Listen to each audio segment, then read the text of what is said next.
Chapters 381, 382, 383, 384। Chapter start. Chapter 381, सबको मरना होगा। फैंग युआन को अचानक वहां देखकर बाइनिंग बिंग शॉक में अंगूफाड़े देखती रह गई। ए फ्लैट तक गू मास्टर्स को थ्री किंग्स इनहेरिटेंस के बारे में काफी साफ समझ आ गई थी, और क्योंकि वो फैंग युआन के साथ थी, बाइनिंग बिंग को थ्री किंग्स इनहेरिटेंस की और भी गहरी समझ थी। लेकिन ठीक इसी गहरी समझ की वजह से वो और भी ज्यादा हैरान थी। फैंग युआन का अचानक से प्रकट होना एक सिंपल सा फिनोमिनन लग सकता था, लेकिन इसके पीछे हैरान कर देने वाले इम्प्लीकेशंस थे। बाइनिंग बिंग, तुम्हें हमारी कसम याद है? पता नहीं अब भी तुम्हें यांगू चाहिए या नहीं? फैंग युआन ने यह नहीं बताया कि वो कैसे प्रकट हुआ, लेकिन उसने बाइनिंग बिंग को अपनी उस गहरी और अनजान सी नजर से देखा। हाथ उसकी पीठ के पीछे थे। HMPH, जैसे तुम्हें जवाब पता ही नहीं है। बाइनिंग बिंग ने नाक सिकोड़ी और अपनी नीली ऊन को छोटा कर लिया। वो जानती थी कि फैंग युआन बेवजह कुछ नहीं बोलेगा, उसका जरूर कोई मोटिव होगा। लगता है तुम्हें मेरी मदद चाहिए? साफ साफ बोलो, कुछ भी छिपाने की कोशिश मत करना, वरना मैं मदद नहीं करूंगी। फैंग युआन जोर से हंसा, बिना हिले डुले। शांग क्लैन सिटी में हमने जहर की कसम खाई थी कि अगर एक साइड मौत के खतरे में होगी तो दूसरे को मदद करनी होगी। मैं तुम्हें सच सच बताता हूं कि थोड़ी ही देर में गू मास्टर्स मुझ पर हमला करने वाले हैं, और मुझे तुम एक प्रोटेक्टर के रूप में चाहिए ताकि मेरे गू रिफाइनमेंट के बीच में आने वाली हर रुकावट को रोक सको। गू मास्टर्स का हमला? ही, मैं हैरान नहीं हूं, बहुत से गू मास्टर्स हैं जो तुम्हें मारना चाहते हैं। लेकिन गू रिफाइन करना? कौन सा गू रिफाइन कर रहे हो तुम? फैंग युआन इस बार सीधा था और उसने सारी कहानी डायरेक्ट बता दी। अभी सबसे इंपॉर्टेंट चीज ये थी कि उस बाइनिंग बिंग का पूरा कोऑपरेशन चाहिए था। ये मामला छुपाया भी नहीं जा सकता था। बाइनिंग बिंग इतनी आसानी से बेवकूफ बनने वालों में से नहीं थी। अगर उसके सच छुपाने की वजह से कोई गलतफहमी हो जाती और आखिर में गू रिफाइनमेंट फेल हो जाता, तो ये सच में एक डिजास्टर होता। क्या इस गू इमोर्टल ब्लेस्ड लैंड की लैंड स्पिरिट अभी भी जिंदा है? तुम एक इमोर्टल गू रिफाइन कर रहे हो? तुम्हारी हिम्मत तो बहुत बड़ी है, तुम अपनी बर्बादी खुद ढूंढ रहे हो। एक मिनट रुको, तुमने अभी क्या कहा? तुमने टाइम युबाई को मार दिया, और वो गी और कुमो को भी? फैंग युआन ने शॉर्ट में कुछ सेंटेंसेस में सारी कहानी बता दी, लेकिन यूएस में जो इन्फॉर्मेशन थी वो बहुत बड़ी थी, जिसने बाइनिंग बिंग के दिमाग में एक जबरदस्त झटका भेजा। यूज लगा जैसे वो कोई कहानी सुन रही है। फैंग युआन ने और कुछ नहीं कहा, बस सीधे अपना लूटा हुआ माल बाहर निकाल दिया। ये गू। बाइनिंग बिंग ने अनगू वॉर्म्स को देखा जो फैंग युआन ने निकाले दी, और वो डांग रह गई, यहां तक कि अपना सेल्फ कंट्रोल भी खो बैठी। ये गू असली थे। ये सबसे बड़ा ऐसे बूट थे। तुमने सच में उन्हें मार दिया? बाइनिंग बिंग ने फैंग युआन को घूरा, उसकी इल्म में साफ साफ शौक दिख रहा था। कौन था टाइम युबाई? वो सदर्न बॉर्डर के सुपर क्लैन टाई क्लैन का पिछला क्लैन लीडर था। वो एक जीनियस था जिसके पास बेहतरीन अनेक टैलेंट था। उसका टेम्परामेंट तो और भी ज्यादा मजबूत और अटल था। उसकी पूरी जिंदगी की बैटल अचीवमेंट्स शान से चमक रही थी, और अपने टैलेंट से उसने मेटल पथ के कई बैटल टैक्टिक्स पर रिसर्च की, जिसने अनगिनत दुश्मनों को उसके नाम से ही खौफजदा कर दिया था। जवानी में वो बाहर घूमता था और उसका नाम पूरे सदर्न बॉर्डर में फैल गया। अपनी आधे उम्र में उसने टाई क्लैन पर लोहे की मुट्ठी से राज किया और सबको डरा कर रखा। बुढ़ापे में वो एक रीजन का एम्परर बन गया। उसकी रेपुटेशन दूर दूर तक फैली और किसी की हिम्मत नहीं थी कि उसकी नाफरमानी करे। यूज टाई क्लैन का गौरव, राइचस पाथ की शान माना जाता था। जब उसने अपने सक्लूजन और रिटायरमेंट का ऐलान किया तो बहुत से लोगों ने, चाहे डिमोनिक पाथ हो या राइचस पाथ, राहत की सांस ली। ए फ्लैट वो सक्लूजन से बाहर आ गया था और इसने कई क्लान्स को हिला दिया था। यहां तक कि शांग यानफी को भी उसके सामने झुककर प्रणाम करना पड़ता। वू क्लैन की रैंक 5 गू मास्टर वू लैन शन करंट वू क्लैन लीडर की कजिन थी, लेकिन उसके घमंड के बावजूद उस भी टाइम युबाई के सामने झुकना पड़ता था। और ये टाइम युबाई फैंग युआन के हाथों मारा था। सिर्फ वही नहीं, वू गी और कुमो, डू रैंक 5 गू मास्टर्स ने भी अपनी जान फैंग युआन के हाथों गंवा दी थी। और सबसे अजीब बात तो ये थी कि ना सिर्फ वो मारे, उनके सारे गू वॉर्म्स भी फैंग युआन ने ले लिए थे। ये तीनों रैंक 5 गू मास्टर्स सच में बड़ी बेचारी मौत मारे। यहां तक कि बाइनिंग बिंग, जो एक आउटसाइडर थी, को भी टाइम युबाई और बाकियों की मौत पर अफसोस हुआ। ठीक है, अब वक्त हो गया है। ए फ्लैट, मैं तुम्हें किंग क्वान इनहेरिटेंस में भेजूंगा। मेरे इंस्ट्रक्शंस के मुताबिक राउंड्स में आगे बढ़ो। मुझे डॉग बीस्ट्स चाहिए, जितने ज्यादा हो उतना अच्छा। फैंग युआन का टोन जल्दी में था। HMPH, मैंने ये नहीं कहा कि मैं तुम्हारी मदद करूंगी। बाई निंग बिंग की नजर चमकी। फैंग युआन हंसा, चिंता मत करो, अगर मैं सफल हुआ तो मैं तुम्हें यांगू द दूंगा। इसके अलावा और भी फायदे होंगे। सैंचा माउंटेन छोड़ने के बाद तुम जहां चाहो जा सकती हो। मैं तुम्हें नहीं रोकूंगा अगर तुम रास्ते अलग करना चाहती हो, और अगर तुम साथ जाना चाहती हो तो मैं तुम्हारा स्वागत भी करूंगा। लेकिन तुम मानो या ना मानो, गू तो मैं रिफाइन करूंगा। हाय। बाई निंग बिंग गुस्से से लाल हो गई। तुम बेशरम आदमी, तुम जहर की कसम का फायदा उठाकर मुझे फोर्स कर रहे हो। अगर फैंग युआन पर हमला हुआ और वो गू रिफाइन करते वक्त मर गया तो जहर की कसम के मुताबिक बाई निंग बिंग भी मर जाएगी। इसका मतलब यह था कि बाई निंग बिंग को फैंग युआन को प्रोटेक्ट करना ही पड़ेगा। फैंग युआन ने आह भरी, उसका टोन हल्का हो गया और उसमें हल्की सी नरमी भी थी। निंग बिंग, ये धमकी नहीं, कोऑपरेशन है। सोचो जरा, किंग माओ माउंटेन से हम कोऑपरेट करते आ रहे हैं और कोई भी खतरा हमें रोक नहीं पाया है क्योंकि कई दुश्मन हमारे पैरों तले कुचले गए हैं। इस बार भी कोई एक्सेप्शन नहीं है। तुम हमेशा से यांगू नहीं चाहती थी क्या? यूज पाते हाय तुम वापस मर्द बन सकती हो, या फिर तुम्हें अपनी औरत की आइडेंटिटी पसंद आने लगी है? जब बाई निंग बिंग ने फैंग युआन को निंग बिंग बुलाते हुए सुना तो उसके रोंगटे खड़े हो गए। और जब उसने फैंग युआन का आखिरी सेंटेंस सुना तो यूज साफ पता चल गया कि फैंग युआन यूज यूके से रहा है। वो प्रोवोक हुए बिना नहीं रह सकी और चिल्लाई, अपना मुंह बंद रखो। तो फिर तय रहा। फैंग युआन जोर से हंसा और अपना हाथ हिलाया। बाई निंग बिंग को एक डॉग एंस्लेवमेंट गू दिया और फिर गायब हो गया।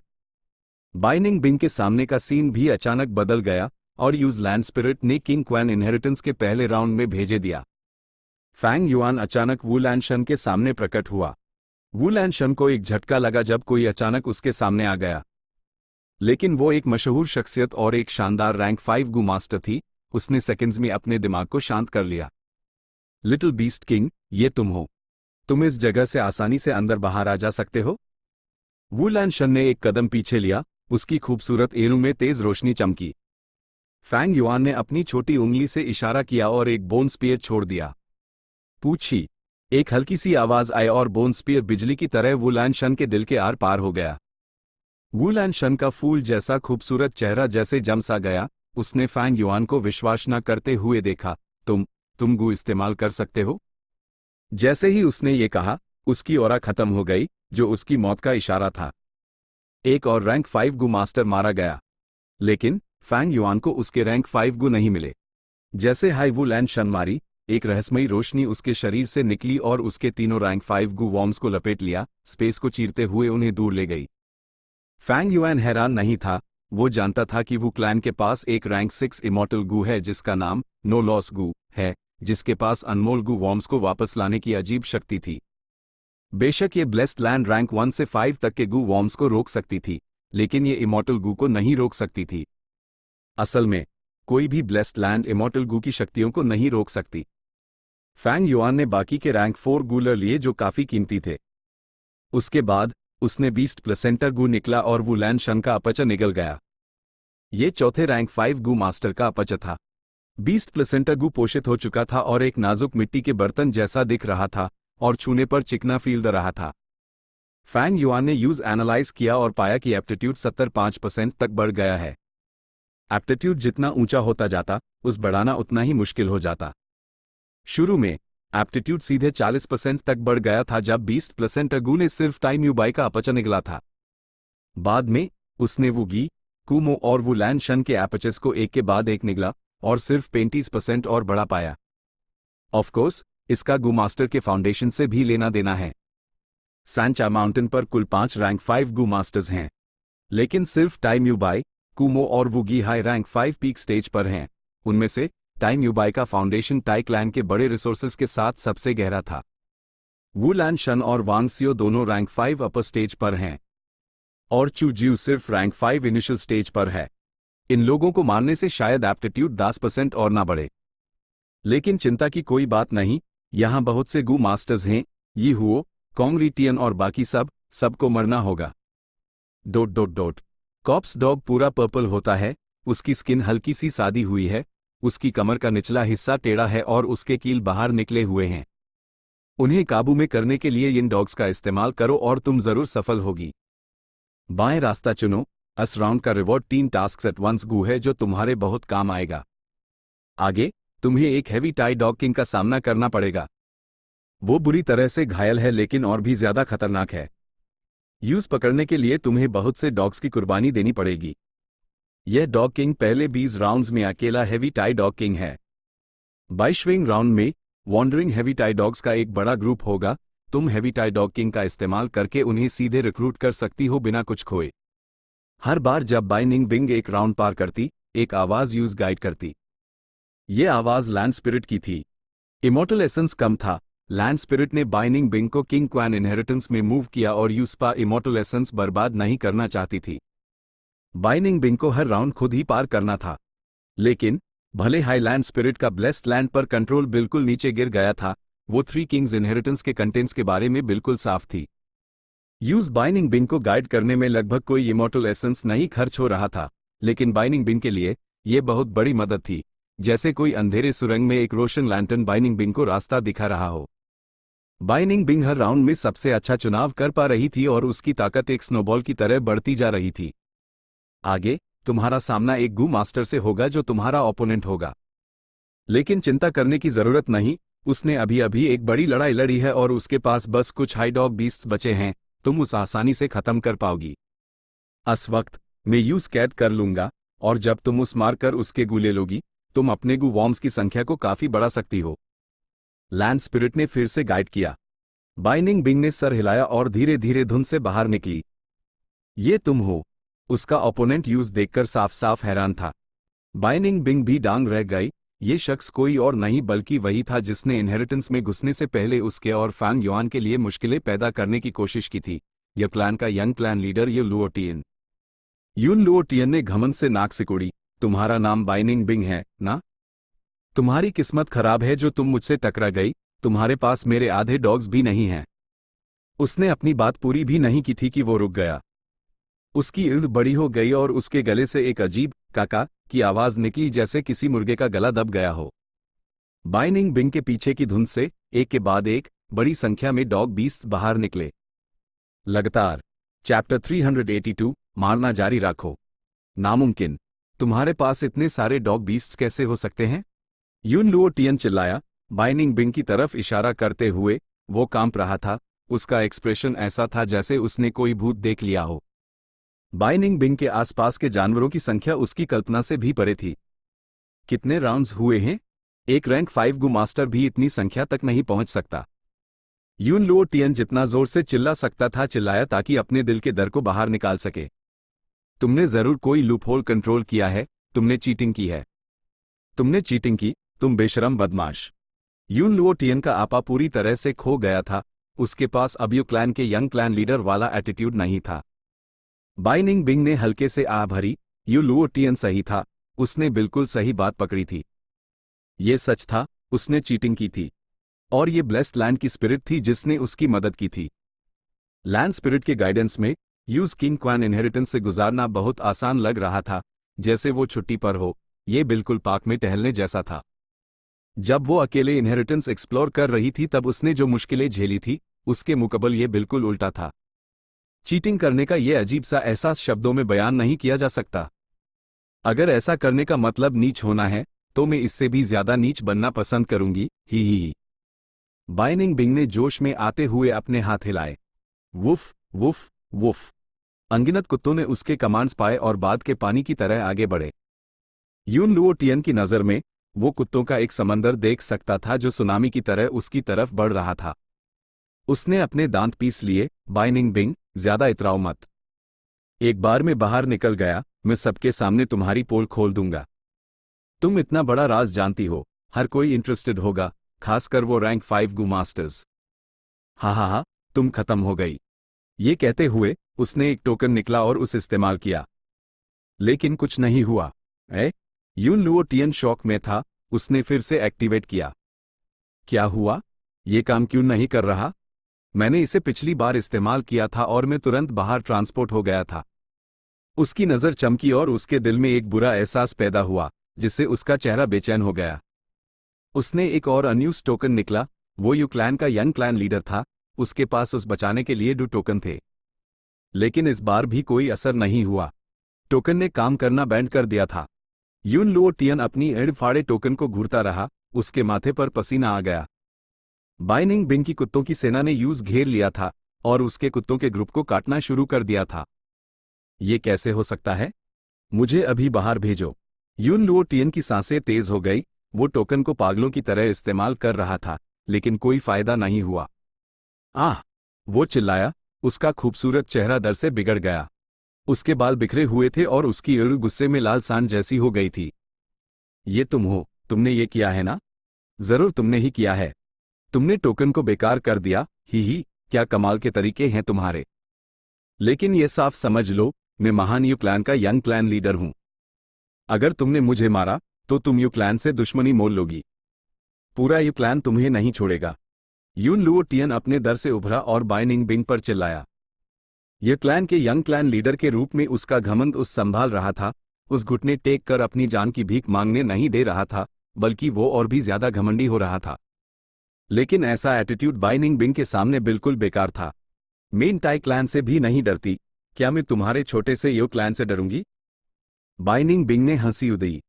जंग के मैदान में ये लुओ टियन अकेला था। उसके कुत्तों के ग्रुप बाइनिंग बिंग के सामने टिक नहीं पाए। उन्हें तब तक मारा गया जब तक एक भी ना बचा। बाइनिंग बिंग ने सोचा और सबसे नजदीकी कुत्ता भौंकने के बाद ये लुओ टियन पर झपटा। यून लुओ टियन ने अपनी जान बचाने के लिए संघर्ष किया, लेकिन उसकी ताकत कुत्ते से मेल नहीं खा सकती थी। उसका गला कुत्ते ने काट लिया, जिससे खून बहने लगा, जबकि बाकी के जानवर एक घेरे में खड़े इंतजार कर रहे थे। मैं तुम्हें श्राप देता हूं, मैं श्राप देता हूं कि तुम्हारी मौत बहुत बुरी हो। यून लुओ टियन ने मरने से पहले बददुआ दी। उसका टोन नफरत और गुस्से से भरा था। बाइनिंग बिंग ने नफरत से अपना सर हिलाया, आगे बढ़ी और ये लुओ टियन के गू वॉर्म्स को रख लिया। ये लुओ टियन क्लाउड पाथ पर चलता था। वो सब रैंक 4 गूद और सभी हाई क्वालिटी के थे। जहां तक एंस्लेवमेंट पाथ गू वॉर्म्स का सवाल है जो उसने किंग क्वान इनहेरिटेंस से हासिल किए थे, उनसे बाइनिंग बिंग के गू वॉर्म्स को बहुत फायदा हुआ। जहां तक उसकी लाश का सवाल है, यूज लैंड स्पिरिट ने टेलीपोर्ट कर दिया, फैंग युआन के पास भेजे दिया। फैंग युआन वांग सियो पर पैर रखे हुए था, उससे वू माउंटेन का पता निकलवा रहा था। वांग सियो वू माउंटेन का मालिक था, एक रैंक 5 अपर स्टेज गू मास्टर, एक सच्चा रीजनल एम्परर। वो एक स्थापित एक्सपर्ट था। अगर ये बाहर होता, तो 10 फैंग युआन मिलकर भी उसका मुकाबला नहीं कर पाते। लेकिन यहां फैंग युआन ने यूज आसानी से हारा दिया, जैसे किसी बच्चे से निपट रहा हो। वांग सियो बेहद गुस्से में था। फैंग युआन ने यूएस पर पैर रखा हुआ था, जिससे उसका चेहरा और मिट्टी का गहरा संपर्क हो रहा था। एक महान रैंक 5 गू मास्टर के लिए, वू माउंटेन के मालिक के लिए, यह एक बहुत बड़ा अपमान था। तुम जानना चाहते हो कि वू माउंटेन में कैसे घुसना है? ही, अपनी ख्याली पुलाव बैंड करो। मारना है तो मार डू, मुझे मारने के बाद तुम कभी भी पहाड़ में घुसने का असली रास्ता नहीं जान पाओगे। वांग सियो ने टांस कसा जब वो जोर से संघर्ष कर रहा था, लेकिन फैंग युआन अपने स्ट्रेंथ पाथ गू वॉर्म्स का इस्तेमाल कर सकता था। वांग सियो ताकत के मामले में उसकी बराबरी नहीं कर सकता था। एक जोरदार संघर्ष के बाद वो थकावट से हौंफ रहा था, जबकि फैंग युआन का पैर अभी भी पहाड़ की तरह मजबूत था। वू माउंटेन सदर्न बॉर्डर के लाखों पहाड़ों में से एक थोड़ा मशहूर पहाड़ था। ये पहाड़ रहस्यमयी और भ्रमक था, घने कोहरे की एक गहरी परत में छिपा हुआ था। कोहरे में कई छोटे रास्ते थे, लेकिन सिर्फ एक ही अंदर जाता था। वांग सियो यह रास्ता जानता था और इसलिए पहाड़ में घुसा और पहाड़ के रिसोर्सेस को अपना बना लिया। किंग माओ माउंटेन की तरह वू माउंटेन जैसे एक मशहूर पहाड़ में कम से कम 3 से 4 स्पिरिट स्प्रिंग्स थे। इसके अलावा वहां बड़ी संख्या में जंगली जानवर और जंगली गू थे। हर तरह के रिसोर्सेज जो 3 से 4 मीडियम साइज के क्लान्स को सस्टेन कर सकते थे। लेकिन वू माउंटेन पूरी तरह से वांग सियो के कब्जे में था। वू माउंटेन एक नेचुरल डेंजर जोन है, इसे डिफेंड करना आसान है और चाहे कितने भी राइचस गू मास्टर्स क्यों ना हो, वो जोर जबरदस्ती से इसमें नहीं घुस सकते। वांग सियो ने इसका इस्तेमाल एक रीजनल एम्परर बनने के लिए किया, आज़ादी से और आराम से जी रहा था। अगर मैं इसे हासिल कर लूं, तो मैं इसे अपने बेस के रूप में इस्तेमाल कर सकता हूं, और मुझे अपने रैंक 5 रिसोर्सेज के लिए कोई चिंता नहीं होगी। फैंग युआन ने सोचा। वू माउंटेन वांग सियो की किस्मत थी, फैंग युआन इसे बहुत चाहता था। लेकिन वांग सियो ने बोलने से माना कर दिया, वो जानता था कि जैसे ही वो बोलेगा, उस मार दिया जाएगा। ना बोलने से उसके बचने का एक चांस था। फ्यू। इसी पाल एक हल्की आवाज के साथ यू लुओ टियन की लाश वहां ट्रांसपोर्ट हो गई। फैंग युआन ने वांग सियो को लात मारकर साइड किया, लाश की तरफ बढ़ा और बीस्ट स्ट्रेंथ प्लेसेंटर गू का इस्तेमाल करके अपचर को निगल गया।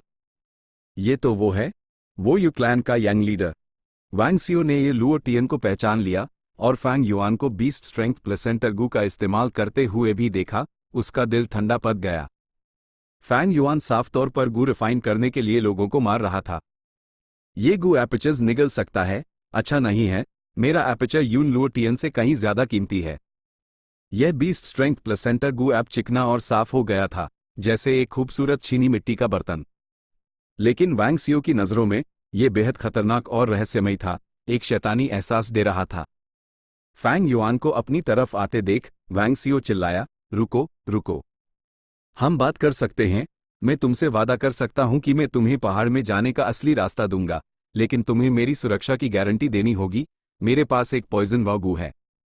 फैंग युआन का मारने का इरादा बढ़ गया, भले ही उसके पास ईटिंग वंस वर्ड्स गू था और वो कसम तोड़ सकता था, लेकिन अब उसके पास कम वक्त था। वो ईटिंग वंस वर्ड्स गू बनाने में वक्त कैसे बर्बाद कर सकता था? जैसे ही उसने इन गू मास्टर्स को मारा, उसका इमॉर्टल एसेंस कम हो रहा था और ब्लेस्ड लैंड तबाही के और करीब आ रही थी। जितना ज्यादा वो देर करते, उतना हाई लैंड स्पिरिट कमजोर होता और उसके पास सेकेंड एपर्चर गू रिफाइन करने के लिए उतना ही कम इमॉर्टल एसेंस होता। साथ ही ब्लेस्ड लैंड का टाइम फ्लो बाहरी दुनिया से 3 गुना तेज था। स्प्रिंग ऑटम सकाडा एक बड़ा खतरा बन रहा था। फैंग युआन ने इतने लोगों को मारा, उसने लगभग 2 हिस्से इमॉर्टल एसेंस इस्तेमाल कर लिए थे, उसके प्लान्ड अमाउंट का लगभग आधा। ब्लेसड लैंड की तबाही तेजी से बढ़ रही थी और कुछ लोगों को अब यह महसूस भी हो रहा होगा। फैंग युआन का सबसे बड़ा एडवांटेज पहल करना था। अगर वो इसे खींचता रहता तो ये उसके लिए और भी नुकसानदायक हो जाता। सेकेंड एपर्चर गू के मुकाबले वू माउंटेन के फायदे बहुत बड़े थे, लेकिन उनकी जगह कोई और चीज नहीं ले सकती थी। बोलो, वू माउंटेन में जाने का रास्ता कौन सा है? फैंग युआन ने कदम बढ़ाया और वांग सियो की दाहिनी कलाई तोड़ दी, तेजी से चिल्लाते हुए, मुझे जाने दो और मैं तुम्हें बता दूंगा। वांग सियो दर्द से चिल्लाया, HMPH, जिद्दी। फैंग युआन ने फिर कदम बढ़ाया, हड्डी टूटने की आवाज सुनाई दी और वांग सियो का बान घुटना टुकड़े टुकड़े हो गया। वांग सियो दर्द के मारे कांप गया, उसकी पीठ से पसीना बहने लगा, लेकिन उसने दांत पीस लिए और फैंग युआन को गहरी नजर से देखा, बोलने से माना कर दिया। फैंग युआन चुप था, जानता था कि जबरदस्ती काम नहीं करेगी।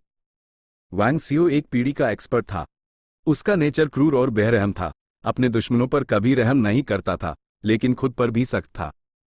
उसने अपने लिए एक आइस वाटर बेड डिजाइन किया था। ऐसा बेड जिस पर अगर कोई 6 घंटे सोए तो पूरा बेड नीचे के बर्फीले पानी में डूब जाएगा। वांग सियो ऐसे बेड पर सोता था, दिन में सिर्फ 6 घंटे आराम करता था। वो खुद को प्रोत्साहित करता था और मेहनत करता था, अपना सब कुछ लगा देता था। खाने, सफाई और आराम के अलावा उसका सारा वक्त कल्टीवेशन में जाता था। उसका एप्टीट्यूड बहुत अच्छा नहीं था, टाइम यूबाई और बाइनिंग बिंग से तो तुलना ही नहीं हो सकती थी। लेकिन अपनी मेहनत की वजह से वो कदम दर कदम ऊपर चढ़ा, सदर्न बॉर्डर में मशहूर हुआ, एक महान डेमोनिक एक्सपर्ट जिसे कोई नीची नजर से देखने की हिम्मत नहीं करता था। फैंग युआन की यादों में वांग सियो यी टियन माउंटेन आने के बाद उसने कई राइचस एक्सपर्ट्स को मारा और उसकी बेरहमी फैल गई। एक बार तो वो डेमोनिक हेड की पोजीशन के लिए भी दावेदार बनने के करीब आ गया था। फैंग युआन ने ऐसे इंसान से दुश्मनी मोल लेने में अपने दिल में दबाव महसूस किया। वांग सियो को मारना यी टियन माउंटेन की लड़ाई में डेमोनिक फैक्शन को कमजोर करना था। लेकिन वांग सियो को जिंदा नहीं रखा जा सकता था, यूज मारना हाई था। मुझे थोड़ी देर बाद गू रिफाइन करना है, मैं नहीं चाहता कि तुम मुझ पर हमला करो। फैंग युआन ने भरी आखिरी वार किया और वांग सियो को मार डाला। बाद में उसने गूले लिया और अपचर निगल गया। यह प्रोसेस बेहद स्मूथ था। यून लुओ टियन और वांग सियो के अपचर को निगलने के बाद बीस्ट स्ट्रेंथ प्लेसेंटर गू का एप्टीट्यूड 30% तक बढ़ गया था। जहां तक इमॉर्टल एसेंस खर्च की बात है, ये 2 हिस्सों से थोड़ा ज्यादा पहुंच गया था। वो एक क्रिटिकल स्टेज पर पहुंच गया था। अच्छा नहीं है, इमॉर्टल एसेंस का खर्च मेरे अनुमान से ज्यादा है। यह ब्लेस्ड लैंड बहुत पुरानी है, एंटिक्विटी इरा से है। यह एक चमत्कार है कि यह ब्लेस्ड लैंड आज भी खड़ी है। फैंग युआन का चेहरा गंभीर था, असली खर्च उसके शुरुआती अनुमान से थोड़ा ज्यादा हो गया था। चैप्टर 383 ब्रह्मांड की गहरी अवधारणा, डेमन वेनरेबल होंगलियान। नौजवान, प्राइमेवल एसेंस का खर्च प्लान से भटक गया है, तुम्हें अब रुक जाना चाहिए। लैंड स्पिरिट ने इस गलती को नोटिस किया और सुझाव दिया। फैंग युआन का चेहरा ठंडा पड़ गया, उसने तुरंत जवाब दिया, ऐसा नहीं हो सकता, 30% मेरे प्लान का हिस्सा नहीं है, मेरा प्लान 90% तक पहुंचना है।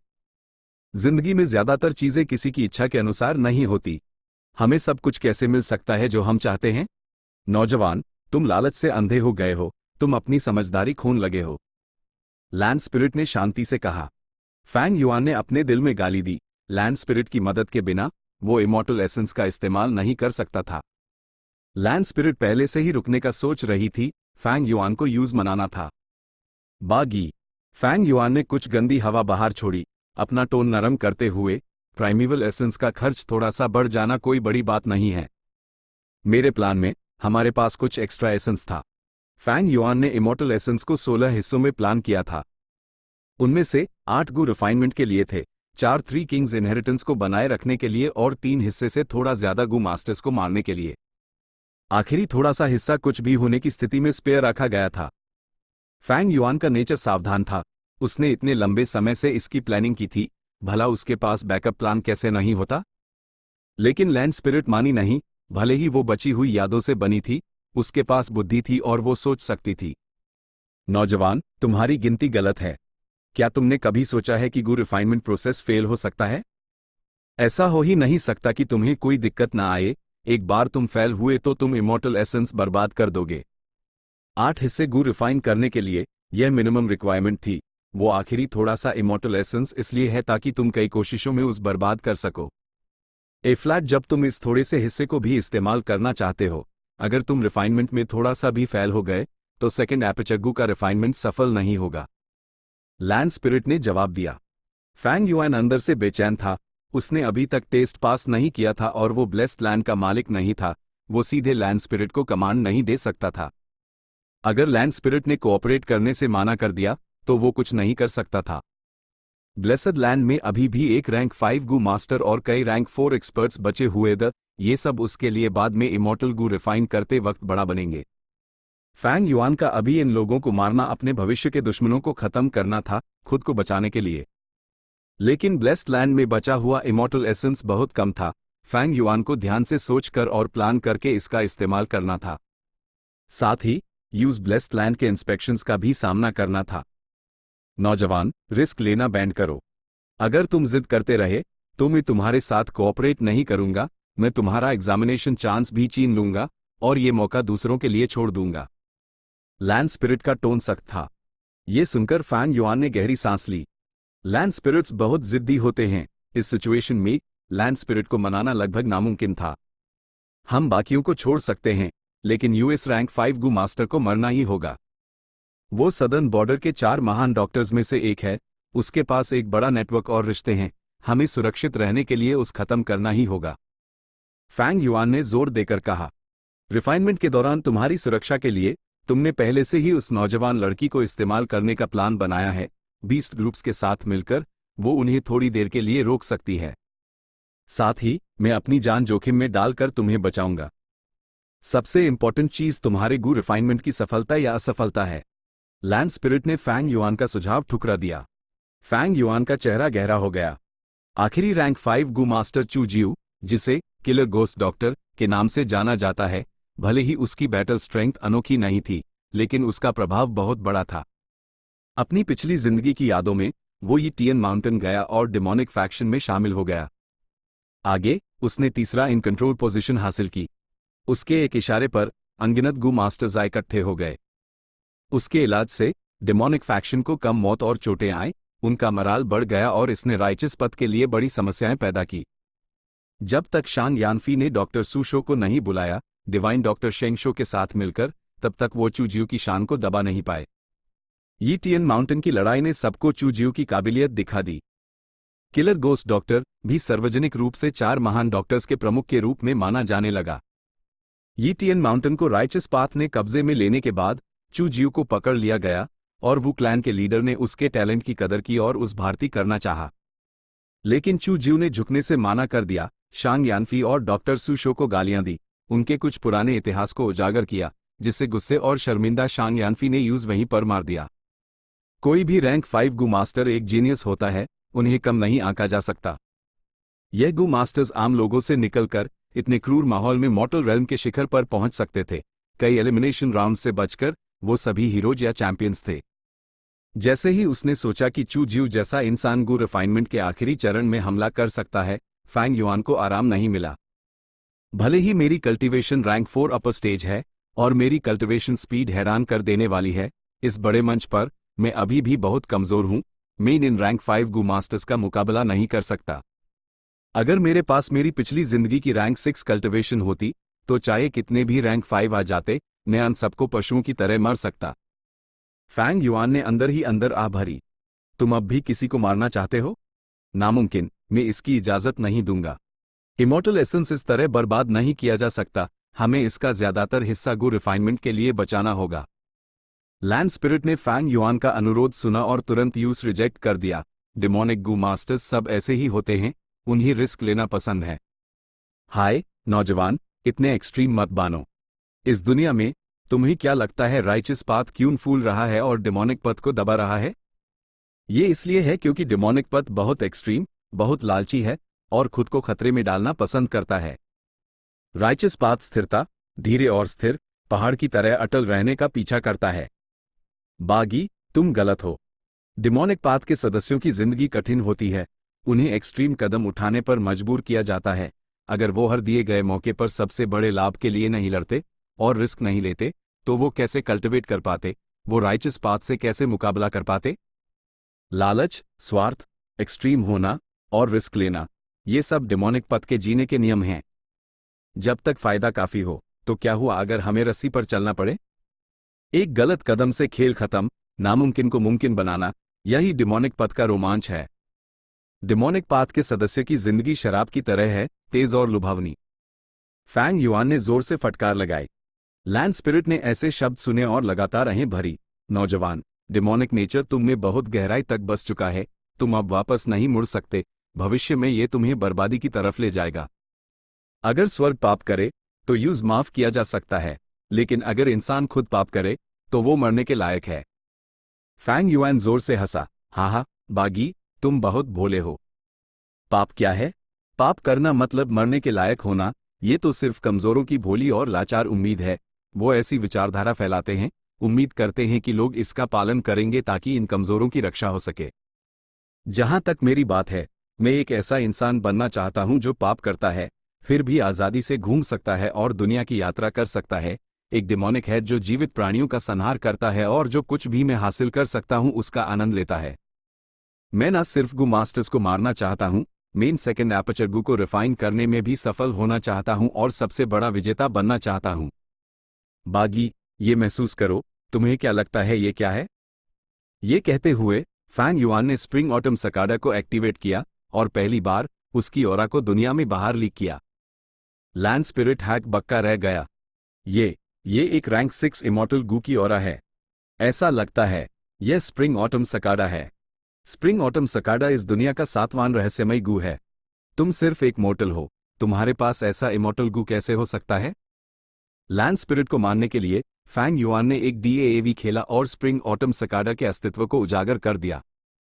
स्प्रिंग ऑटम सकाडा एक रैंक 6 गू था और सेकंड एपर्चर गू भी एक इमॉर्टल गू था। ऐसे फायदे फैंग युआन के लिए इस रिस्क को लेने के लिए काफी थे। एक मोर्टल के पास इमॉर्टल गू क्यों नहीं हो सकता? मैं तुम्हें सच बताता हूं, स्प्रिंग ऑटम सकाडा को मैंने रिफाइन किया है। फैंग युआन ने कहा। मैं समझ गया। तुम एक गू इमॉर्टल द, लेकिन तुमने स्प्रिंग ऑटम सकाडा का इस्तेमाल करके पुनर्जन्म लिया और इतिहास बदलने के लिए अतीत में वापस आ गए। लैंड स्पिरिट ने हौंफते हुए आह भरी। ओह बागी, लगता है तुम स्प्रिंग ऑटम सकाडा के बारे में कुछ जानकारी रखते हो, कृपया मुझे ज्ञान दो। फैंग युआन ने जल्दी से पूछा। इमेमोरियल इरा से दो प्रकार के गू मास्टर्स द स्पेस पाथ और टाइम पाथ, जो स्वर्ग और धरती का आधार बनाते थे। स्पेस पाथ ऊपर, नीचे, बाएं और दाएं को दर्शाता था, जबकि टाइम पाथ अतीत, वर्तमान और भविष्य को दर्शाता था। मेरी ब्लेस्ड लैंड का उदाहरण लो। अपने चरम पर इसमें 6000 स्क्वायर किलोमीटर जमीन थी और समय का प्रवाह नॉर्मल स्पीड से 6 गुना था। लैंड स्पिरिट ने कहा। 6000 वर्ग किलोमीटर कितना होता है? धरती पर यह लगभग ब्रूनेई के साइज का है। जहां तक समय की नॉर्मल स्पीड से 6 गुना तेज होने की बात है, इसे रिवर ऑफ टाइम के अनुसार मापा जाता था। अपने चरम पर ब्लेस्ड लैंड का समय बाहरी दुनिया से 6 गुना तेज था। ब्लेसड लैंड के अंदर 6 दिन बाहर 1 दिन के बराबर थे। ऑफ कोर्स, अब तक ब्लेस्ड लैंड बहुत कमजोर हो चुकी थी।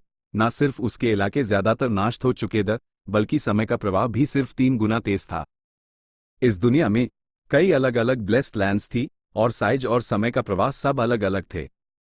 लैंड स्पिरिट ने जारी रखा, स्प्रिंग ऑटम सकाडा टाइम पाथ के गू वॉर्म्स में से एक है। उस समय इसका एक मास्टर था जिसने इतिहास में अपना नाम छोड़ दिया, वो है डेमन वेनरेबल होंगलियान। उसने इमॉर्टल कोड का विरोध किया और यूएस जंजीर को तोड़ दिया जो किस्मत को बांधती थी, भविष्य के लोगों को उम्मीद दी और उन्हें अपनी किस्मत अपने हाथों में लेने की अनुमति दी। डेमन वेनरेबल होंगलियान, इतिहास का सबसे रहस्यमयी डेमन वेनरेबल। फैंग युआन हान्फ गया गू वर्ल्ड में रैंक 9 वेनरेबल था। डेमन वेनरेबल मतलब एक रैंक 9 डेमोनिक पाथ गू मास्टर। इमॉर्टल वेनरेबल एक रैंक 9 राइचस गू मास्टर है। इतिहास के युगों में डेमन वेनरेबल और इमॉर्टल वेनरेबल सिर्फ मुट्ठी भर लोग थे, वो एक परम कथा का प्रतिनिधित्व करते थे। हर युग में सिर्फ एक वेनरेबल होता था, कभी भी दो एक साथ प्रकट नहीं हुए। इस प्रकार वेनरेबल सच्ची अजयता का प्रतिनिधित्व करते थे और इन रैंक 9 वेनरेबल्स में डेमन वेनरेबल होंगलियन सबसे रहस्यमयी था और इतिहास में उसके सबसे कम रिकॉर्ड्स थे। यहां तक कि फैंग युआन भी सिर्फ उसके अस्तित्व के बारे में जानता था। ए फ्लैट, ये पहली बार था जब वो डेमन वेनरेबल होंगलियन के डिटेल्स सुन रहा था। लैंड स्पिरिट ने जारी रखा, ये दुनिया जितनी कोई कल्पना कर सकता है उतनी विशाल 5 क्षेत्रों में बनती हुई है, उत्तर, दक्षिण, पूरब, पश्चिम और मध्य। वो एक दूसरे के करीब हैं, फिर भी पूरी तरह से स्वतंत्र क्षेत्र हैं। एक रिवर ऑफ टाइम के साथ जो अतीत से बहती है, वर्तमान से होकर भविष्य की तरफ। यही इस मुख्य दुनिया का समय और स्थान है। अगर कोई कहता है कि इतिहास स्थिर छवियों की एक श्रृंखला है, तो रिवर ऑफ टाइम एक पतली धागा है जो इन अनगिनत छवियों को एक रेखा में जोड़ता है। तुमने स्प्रिंग ऑटम सकाडा का इस्तेमाल किया, छवियों से जबरदस्ती बाहर निकले और यूएस रेखा पर यात्रा की, विपरीत दिशा में चलते हुए जब तुमने अपनी इच्छा और यादों को एक छवि में डाला। इससे यूएस छवि की घटनाएं बदल जाएंगी और परिणामस्वरूप भविष्य की छवियों पर भी असर पड़ेगा। तो ये बात है। फैंग युआन को लैंड स्पिरिट के शब्दों से बहुत फायदा हुआ। उसने स्प्रिंग ऑटम सकाडा का 2 बार इस्तेमाल किया था और हर बार एक अनोखा अनुभव था, जिससे फैंग युआन की स्प्रिंग ऑटम सकाडा और रिवर ऑफ टाइम की समझ और भी साफ हो गई। लैंड स्पिरिट के शब्दों ने फैंग युआन को एक नई और अनोखी समझ के लिए प्रेरणा दी। सोचना भी मत कि तुम एक भविष्य के गू इमॉर्टल हो, और तुमने स्प्रिंग ऑटम सकाडा को भी रिफाइन किया है। इस ब्लेस्ड लैंड में तुम सच में इस गू को रिफाइन करने के लिए सबसे उपयुक्त उम्मीदवार हो। छोड़ो, जब तुम इतने कॉन्फिडेंट हो तो मैं तुम पर एक बार विश्वास करूंगा। तुम किसे मारना चाहते हो? लैंड स्पिरिट मान गया। मूल रूप से उसने सोचा था कि फैंग युआन सिर्फ एक मोर्टल है, वो गू रिफाइन करते समय जरूर बहुत सारा इमॉर्टल एसेंस बर्बाद करेगा। लेकिन अभी उसने फैंग युआन की गू इमॉर्टल आइडेंटिटी को पहचान लिया और उसके द्वारा पोटेंशियल रूप से बर्बाद किए जाने वाले इमॉर्टल एसेंस का अनुमान कम कर दिया। इस प्रकार फैंग युआन के अनुरोध को स्वीकार कर लिया। फैंग युआन मुस्कुराया और वादा किया, लैंड स्पिरिट, मुझ पर विश्वास करना सही है। मैं तुम्हें निराश नहीं करूंगा, गू रिफाइनमेंट सफल होगा। भविष्य में मुझे इस सेकंड एपर्चर गू पर निर्भर रहना होगा ताकि मैं फिर से गू इमॉर्टल रेल्म तक पहुंच सकूं। लैंड स्पिरिट भी हंसा, फैंग युआन के प्रति एक स्वीकृति की भावना रखते हुए। ये सही है, तुम एक गू इमॉर्टल हो, तुम सेकंड एपर्चर गू की कीमत मॉर्टल से कहीं ज्यादा जानते हो। जब तुम एक गू इमॉर्टल बनोगे तो सेकंड एपर्चर तुम्हें अद्वितीय लाभ देगा। चैप्टर 384, चालबाज गोस्ट डॉक्टर, जीवन और मृत्यु का गुप्त द्वार। सोचना भी मुश्किल है कि ये 3 किंग्स इनहेरिटेंस एक जाल था, असली विजेता तो तुम हो, little beast king. Killer ghost doctor चू जियू जमीन पर पड़ा था। फैंग युआन को गहरी और करीब से देखते हुए वो जोश से बोला। फैंग युआन ने जब लैंड स्पिरिट को माना लिया तो वो चू जियू के पास पहुंचा और उसकी धुनाई कर दी। चू जियू का चेहरा बदसूरत था, उसके बाल सूखी पीली घास जैसे थे, उसका दिमाग बाहर निकला हुआ था और उसकी इन अलग अलग साइज की थी। उसके गाल की हड्डी बहुत ऊंची थी, नाक चपटी थी, नाक के छेदों से बालों का एक बड़ा गुच्छा निकल रहा था और उसके पीले दांत बाहर की तरफ निकले हुए थे।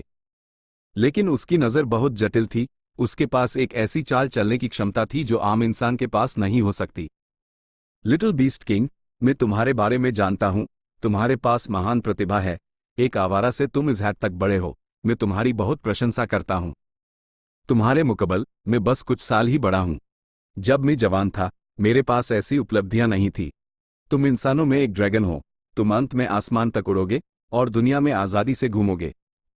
मेरा तुमसे दुश्मनी करने का कोई इरादा नहीं है, अगर हो सके तो main door of life and death के बारे में जानकारी का इस्तेमाल करके अपनी जान बचाना चाहूंगा। फैंग युआन ने पहले 4 रैंक 5 गू मास्टर्स को मारा था, उनमें से कुछ हैरानदर, कुछ गुस्से में, कुछ डर में, लेकिन ये चू जीव बेहद शांत था। अपनी स्थिति समझने के बाद उसने अपना अहंकार नीचे रखा और फैंग युआन की तारीफ की। वो जमीन पर पड़ा था, हिल नहीं रहा था, जैसे उसने विरोध करना छोड़ दिया हो। लेकिन इसी पाल लैंड स्पिरिट ने अचानक ट्रांसमिट किया, जल्दी उस मारो। वो अपने टोकन और गू वॉर्म्स को तेजी से एक्टिवेट कर रहा है। मैं उन्हें दबाने की कोशिश कर रहा हूं, लेकिन इससे बहुत ज्यादा इमॉर्टल एसेंस खर्च हो रहा है। लेकिन फैंग युआन थोड़ा हैरान था, उस लगभग लगा कि उस भ्रम हुआ है। Door of life and death? यह door of life and death एक बड़ी बात थी। इसका जिक्र लेस देन ग्रेटर देन में था, प्राचीन काल में एक गुप्त निषिद्ध भूमि। यह रिवर ऑफ टाइम और ऑर्डिनरी अबिस जैसा ही था। वर्डन ग्रेट सुन के मरने के बाद रेंजू यूज पुनर्जीवित करने की कोशिश करने के लिए door of life and death गया था। कहा जाता है कि door of life and death के पीछे जीवन और मृत्यु के राज हैं। अगर कोई इंसान इसे पूरी तरह से समझ ले तो वो जीवन और मृत्यु को ही नियंत्रित कर पाएगा। चू जियो door of life and death का स्थान जानता है? फैंग युआन का दिल धड़क रहा था, उसका चेहरा ठंडा हो गया। उसने गंभीरता से चेतावनी दी, चू जियो, एक बार और अपने गू वॉर्म्स एक्टिवेट करो और मैं तुम्हें तुरंत मार दूंगा। चू जियो का चेहरा बदल गया, उसके प्यूपल्स सिकुड़ गए जब वो धीरे धीरे उठकर बैठा। फैंग युआन को देखते हुए, तुम महसूस कर सकते हो कि मैं गू वॉर्म्स इस्तेमाल कर रहा हूं। उसकी इन में एक सोच चमकी, तुम गू वॉर्म्स इस्तेमाल कर सकते हो, जबकि मैं अपने बिल्कुल नहीं कर सकता। हाय, लगता है सिर्फ एक ही संभावना है, लैंड स्पिरिट अभी भी जिंदा है और तुमने उस काबू कर लिया है। तो इस ब्लेस्ड लैंड में ऐसा राज है। कितने अफसोस की बात है, जब टीन किंग्स ने इस जगह को हासिल किया था, उन्होंने सच में ब्लेस्ड लैंड को कंट्रोल नहीं किया था, इसलिए अब तुमने इसे हासिल कर लिया है। लेकिन ये ब्लेस्ड लैंड बर्बादी के कागार पर है, इसे बचाने का कोई रास्ता नहीं है। लैंड स्पिरिट भी बेहद बूढ़ी और कमजोर होगी ना, वरना गू मास्टर्स को पहले ही बाहर निकाल दिया गया होता। तुम्हें हमें खुद खत्म करने की क्या जरूरत पड़ती? भले हाई फैंग युआन ने इस ब्लेस्ड लैंड को कंट्रोल नहीं किया था, अपनी आइडेंटिटी बताने के बाद लैंड स्पिरिट गू रिफाइनमेंट में उसकी मदद करने के लिए उसके कुछ निर्देशों को सुनेगी।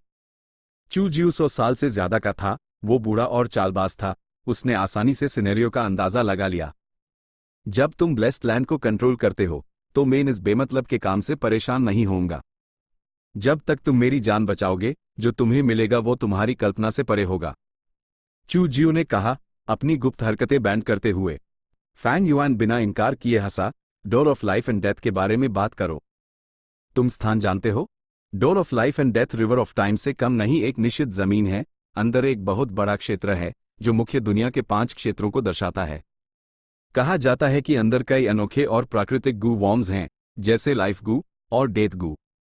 चू जियो ने सर हिलाया, मैं दरवाजे का स्थान जानता हूं, सिर्फ इतना ही नहीं, मैंने इसे कई बार एक्सप्लोर भी किया है और अंदर कुछ लाइफ गू और डेथ गू पकड़े हैं। अंत में एक लाइफ 1 डेथ गू रिफाइन किया है। मैंने इस गू को door of life and death के अंदर रखा है। हर बार जब कोई इंसान मेरी वजह से मरता है तो वो इस मृत्यु ऊर्जा को सोखकर उस जीवन शक्ति में बदल देता है। इस जीवन शक्ति के कारण मेरे इलाज के तरीके बेहद गहरे हैं। यही कारण है कि मेन सदर्न बॉर्डर के 4 महान डॉक्टर्स में से एक बना। किलर गोस्ट डॉक्टर ने अपना राज खोल दिया, अपनी विश्वसनीयता बढ़ाने के लिए। ओह, तो ये बात है। ये पहली बार था जब फैंग युआन ने ऐसी बात सुनी थी। भले ही उसके पास अपनी पिछली जिंदगी की यादें थी, वो सर्वज्ञानी नहीं था। तो इस केस में मुझे बताओ और मैं शायद तुम्हारी जान बख्श दूं। फैंग युआन ने वादा किया। लेकिन चू जियो ने अपना सर हिलाया, door of life and death से जुदा राज बहुत ज्यादा इंपॉर्टेंट है। मैंने एक बार सी ओथ गू के सामने कसम खाई है कि मैं इसकी डिटेल्स बहरी लोगों को नहीं बताऊंगा। जैसे ही मैं बोलूंगा, मैं धूल में मिल जाऊंगा, इस दुनिया से मिट जाऊंगा। लेकिन अगर तुम शैडो सेक्ट में शामिल हो जाते हो तो तुम हम में से एक होगे और मैं तुम्हें बता सकूंगा। सी ओथ गू, शैडो सेक्ट? फैंग युआन ने भावन से कोड़ी। सी ओथ गू एक रैंक 6 इमोर्टल गू है। ये प्राचीन काल में बहुत मशहूर था माउंटेन प्लेज गू के साथ।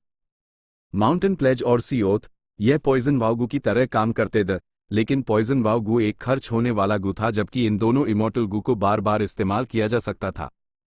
फैंग युआन ने सी ओथ गू के बारे में सुना था और उसकी समझ थी, लेकिन वो शैडो सेक्ट से अनजान था। ये नाम सुनकर ऐसा लगता है कि ये गू कल्टिवेटर्स के लिए एक सेक्ट है। इसका मतलब अकेला चू जियू उसके पीछे एक गुप्त संगठन था। फैंग युआन को थोड़ा खतरा महसूस हुआ, स्थिति उसकी उम्मीदों से थोड़ी अलग थी। चू जियू को मारना अब मुश्किल नहीं था, लेकिन फैंग युआन शैडो सेक्ट के बारे में कुछ नहीं जानता था। इससे उसे एक असुरक्षा का एहसास हुआ। ये सही है, मेरा सेक्ट शैडो सेक्ट है। जिस महान पूर्वज ने शैडो सेक्ट बनाया था वो इमेमोरियल इरा का एक रैंक 8 गू इमोर्टल था। वही द जिन्होंने door of life and death को ढूंढा और उस अपनी ब्लेस्ड लैंड में रखा। बाद में शैडो सेक्ट में कई गू इमोर्टल्स पाले गए। अगर तुम शैडो सेक्ट ज्वाइन करते हो तो तुम्हारे लिए अनंत फायदे हैं। ये कहते हुए चू जियू ने फायदों की एक लंबी लिस्ट गिनाई, सच में अपनी बोलने की प्रतिभा का खर्च किया, एक बड़ा चढ़ाकर कहानी सुनाई। फैंग युआन ने थोड़ा संघर्ष किया, फिर शांत हो गया। ही चू जियू, अच्छा प्लान है तुम्हारा। अगर मेन शैडो सेक्ट ज्वाइन करता हूं तो तुम ना सिर्फ खतरे से बच जाओगे, मुझे तुम्हें सीनियर ब्रदर भी बुलाना पड़ेगा। ऐसे ट्रेडिशनल सेक्ट में वरिष्ठता का सम्मान करना सबसे जरूरी चीज है। अगर मैं इसे ज्वाइन करता हूं तो मुझे जरूर एक कसम लेनी पड़ेगी और हर तरह के तरीकों से बन जाऊंगा। आखिर में मुझे संचा माउंटेन पर अपनी कमाई भी कंट्रीब्यूट करनी पड़ेगी और वफादारी के नाम पर क्लैन के लिए मिशंस करने होंगे। सही कहा ना मैंने? Shadow sect? फैंग युआन ने टांस कसा, अपना सर हिलाते हुए। ये तो छोड़ ही दो कि तुम झूठ बोल रहे हो। अगर ये सच भी है तो क्या? एक सेक्ट जो इमेमोरियल एरा में बना था, ये एक चमत्कार है कि ये अब भी है। तुमने जिक्र किया कि इतिहास में कई गू इमोर्टल्स दी, लेकिन वो ज्यादातर मर चुके हैं ना? Varna shadow sect southern border में एक बड़ी ताकत होता, तुम्हें अकेले क्यों लड़ना पड़ता और अकेले ही मेहनत करनी पड़ती? चू जियू का चेहरा सफेद पद गया। यूज फैंग युआन को फिर से आंकना पड़ा। फैंग युआन इतना यंग था, लेकिन वो इतना हिसाबी और चालबाज था। संभावित फायदों के सामने वो इतना शांत और विश्लेषणात्मक रह सकता था। ये कैसा नौजवान है? ये जरूर कोई 100 साल का राक्षस है। फैंग युआन दिल खोलकर हंसा, जारी रखते हुए, मैं इस टाइप का इंसान हूं जिसे सारे फायदे खुद लेना पसंद है। मुझे विन विन सिचुएशंस के बारे में मत बताओ। भले ही तुमने सी ओथ ली हो, ये टूट नहीं है। सी ओथ गू और माउंटेन प्लेज गू में एक साफ कमजोरी है। जब तुमने कसम ली तो तुम्हें समुद्र या एक बड़े पहाड़ का सामना करना पड़ा होगा। जब तक समुद्र का वो टुकड़ा या वो पहाड़ नाश नहीं हो जाता, कसम का असर नहीं जाएगा। चू जियू का दिल जम गया। फैंग युआन ज्ञानी था और बहुत सी चीजें जानता था, वो बिल्कुल भी नए सिखुआ जैसा नहीं था। इस तरह के लोगों को बेवकूफ बनाना सबसे मुश्किल था। चू जियू ने अपनी हिम्मत बंधाई, इसका कोई फायदा नहीं। जिस समुद्र से मैंने कसम ली थी वो शैडो सेक्ट ब्लेस्ड लैंड के अंदर है। अगर तुम उस समुद्र को नाश करना चाहते हो तो तुम्हें ब्लेस्ड लैंड का स्थान जानना होगा। लेकिन मेरे लिए उस स्थान को बताने के लिए तुम्हें पहले समुद्र को नाश करना होगा। ये एक डेड लूप है। फैंग युआन ने टांस कसा, मारने का इरादा बढ़ते हुए। जब कुछ नहीं किया जा सकता तो भूल जाओ। तुम अब मर सकते हो। चू जियू ने गहरी आह भरी। अगर तुम मुझे मारना चाहते हो तो आगे बढ़ो। वो हिला नहीं, लेकिन अपने दिल में उस विश्वास था। Door of life and death एक कथा सरक स्थान था। कौन अपनी जान और मौत की परवाह नहीं करता? लिटिल बीस्ट किंग जरूर इस लालच को सह नहीं पाएगा। उसकी अभी की हरकतें सिर्फ उस डराने के लिए हैं। लेकिन फैंग युआन ने दृढ़ता से बोन स्पाइक छोड़ दिया। यह बोन स्पाइक चू जियू के दिल की तरफ उड़ा। एक पाल में चू जियू पर एक तेज खतरे का एहसास हुआ। क्या वो सच में मुझे मारना चाहता है? चू जियू हैरान था, जल्दी से बचने की कोशिश की। फ्यू! एक तीखी आवाज आई और बोन स्पाइक उसके कंधे में घुस गया। उसके दिल से कुछ इंच दूर, उसकी पीठ से पार होने के बाद ही वो रुका। तुम! चू जियू ने फैंग युआन की तरफ इशारा किया। उसकी कांपती आवाज में डर, हैरानी और उलझन थी। लिटिल बीस्ट किंग, तुम पागल हो। तुम सच में मुझे मारना चाहते थे। अगर मैं नहीं हटता तो मैं मर गया होता। वो door of life and death है, जीवन और मृत्यु का दरवाजा। उस समय रेंजू को भी उस ढूंढने में अपनी पूरी ताकत लगानी पड़ी थी। ये एक अद्वितीय पवित्र स्थल है, जीवन और मृत्यु का नियंत्रक। जब तक तुम इसे हासिल कर सकते हो और समझ सकते हो, तुम अमर हो जाओगे। फैंग युआन ने यूस ठंडी नजर से देखा, साफ साफ बोलते हुए, क्या तुमने नहीं कहा कि तुम मुझे राज नहीं बता सकते? तो तुम्हारा मेरे लिए क्या काम? तुम शैडो सेक्ट ज्वाइन कर सकते हो। चू जियू का शरीर पसीने से तरबतर था, या तो दर्द से या डर से। फैंग युआन ने ठंडा सा एचएमपीएच किया, अपना हाथ उठाया और फिर से निशाना लगाया। चू जियू ने जल्दी से अपना हाथ हिलाया, चिल्लाते हुए, रुको रुको, जल्दी मत करो। इसके अलावा और भी तरीके हैं। हम पॉइजन वाव गू का इस्तेमाल कर सकते हैं। अगर हम जहर की कसम लेते हैं तो हम एक दूसरे पर भरोसा कर सकते हैं। मुझे तुम्हारे भरोसे की जरूरत नहीं है, फैंग युआन ने ठंडे से जवाब दिया। तो स्लेवरी गू का इस्तेमाल करो, मैं तुम्हें अपना मालिक मान लूंगा, मुझे मत मारो। तुम एक रैंक 5 गू मास्टर हो, हमें रैंक 5 स्लेवरी गू का इस्तेमाल करना होगा। ये गू बेहद दुर्लभ है, अपने बाकी रैंक 5 काउंटरपार्ट से कहीं ज्यादा महंगा। तुम चाहते हो मैं इसे कहां से ढूंढूं? इसके अलावा, भले ही हम इन गू का इस्तेमाल करें, क्या तुम मुझे शैडो सेक्ट के ब्लेस्ड लैंड का स्थान बता सकते हो? फैंग युआन ने पलट कर पूछा। चू जियू का चेहरा जम गया। फैंग युआन ने उसका चेहरा देखा और उसका दिल हिल गया, ये जानकर कि शब्द सच थे। फैंग युआन का मारने का इरादा असली नहीं था, वो बस चू जियू को टेस्ट करने की कोशिश कर रहा था। चू जियू ने पॉइजन वाव गू, स्लेवरी गू का सुझाव दिया। वो पहले से ही परेशान था, लेकिन अब भी ब्लेस्ड लैंड का स्थान बताने की हिम्मत नहीं कर रहा था। लगता है उसने सच में सी ओथ ली थी। चू जियू झूठ बोलना चाहता था और एक रैंडम स्थान बना देना चाहता था। लेकिन जब तक वो कसम से नहीं मरता, इसका मतलब वो झूठ बोल रहा है। अगर उसने असली स्थान बताया, तो कसम उसकी जान भी ले लेगी। या फिर, भले ही वो बता भी दे, वो अपनी सारी कीमत खो देगा और फैंग युआन यूज नहीं छोड़ेगा। इस स्थिति में, चू जियू की सारी अकाल ठिकाने लग गई थी। ये समझकर, वो कड़वाहट से हंसा, सोचा ना था कि मैं चू जियू आज यहां मरूंगा। मेरे हाथों मर पाना तुम्हारा सम्मान है, फैंग युआन ने सादे शब्दों में जवाब दिया। चू जियू ने फैंग युआन को गंभीरता से देखा, सहमति में सर हिलाते हुए, ये सच है, तुम्हारे टैलेंट और मानसिकता के साथ, जब तक तुम्हारी किस्मत बहुत खराब ना हो, तुम जरूर डिमोनिक पथ की चलती फिरती तबाही बनोगे। तुम मुझे मारना चाहते हो, अब भीख मांगने का कोई मतलब नहीं है। अगर मैं तुम्हारे हाथों मरता हूं तो ठीक है, कम से कम बाहर के अन बदमाशों के हाथों मरने से तो बेहतर है। असल में, मेरे पास एक प्लान है जिससे तुम door of life and death के बारे में जान सकते हो। ये कहते हुए, चू जियू की ईंट में एक चालक रोशनी चमकी। Chapter and.